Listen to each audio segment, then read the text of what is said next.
যে পুরা দেবিদ্বার একটা চিত্র উঠে আসছে।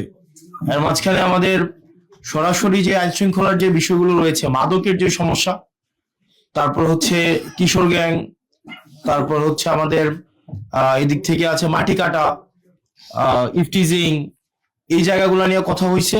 এক্ষেত্রে আমরা আমাদের ওসি মহোদয়ের দৃঢ় ভূমিকা আমরা প্রত্যাশা করি এবং ওসি মহোদয়ের কাছ থেকে আমরা প্রত্যাশা করি যে ওনার যে অফিসাররা আছেন, ওনার জুনিয়র অফিসার বা ওনার যে ওয়ার্কফোর্স আছেন, উনি এটার শতভাগ ইউটিলাইজ করবেন এবং উনি স্বপ্রণোদিত হয়ে ওনার যে আইনগত জায়গা থেকে উনি আইনগত পদক্ষেপ নেবেন।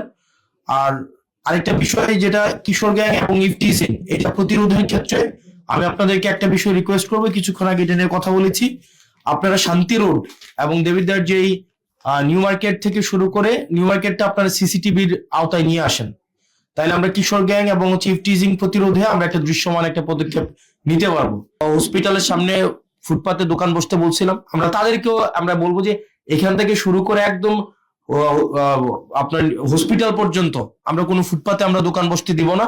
তাদের সবাইকে আমরা হচ্ছে ওই যে কি যেন বলে এটা, জেলা পরিষদের মার্কেটে এবং পৌরসভা মার্কেটে তাদেরকে ওইখানেই বসতে হবে। কে ইফতারের পর থেকে আমাদের একটা এখানে ইফতার আছে, ইফতারের পর থেকেই এই বিষয়ে আমি ব্যবস্থা নিব এবং এই বিষয়ে আমি আপনাদেরকে সাথে নিয়ে, আপনারা যদি চান আমাকে কোঅপারেট করে, মানে আপনাদের জায়গা থেকে আমি প্রত্যাশা করি, নচেত আমি একাই আজকে গিয়ে হচ্ছে ওনাদেরকে একদম মানে কালকে সকাল থেকেই আপনারাও আপনাদের ওই যে উপজেলা পরিষদের মার্কেট, জেলা পরিষদের মার্কেট, এটা আপনারা প্রস্তুত করে রাখেন, এখনই অর্ডার দিয়ে দেন যাতে করে প্রস্তুত হয়ে যায়, যেন আগামীকাল সকাল থেকেই ওখানে হচ্ছে ওনারা বাজার বসতে পারে।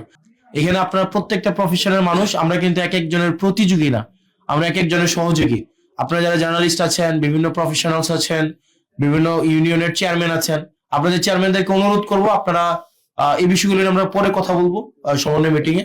তো আমরা সহযোগিতার ভিত্তিতে প্রত্যেকটা ডিপার্টমেন্ট যদি আমরা এক একজনকে আমরা সহযোগিতা করি, তাইলে আমরা একটা সুখী সমৃদ্ধ উন্নত দেবিদ্বার গড়ে তুলতে পারবো এবং নাগরিক বান্ধব একটা দেবিদ্বার গড়ে তুলতে পারবো।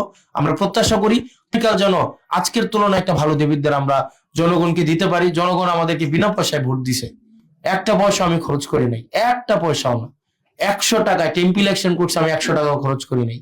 তো সুতরাং আমার দায়বদ্ধতা হচ্ছে দেবিদ্বারের মানুষের কাছে, যে ভোট দিছে তার কাছে, যে ভোট দেয় নাই তার কাছে।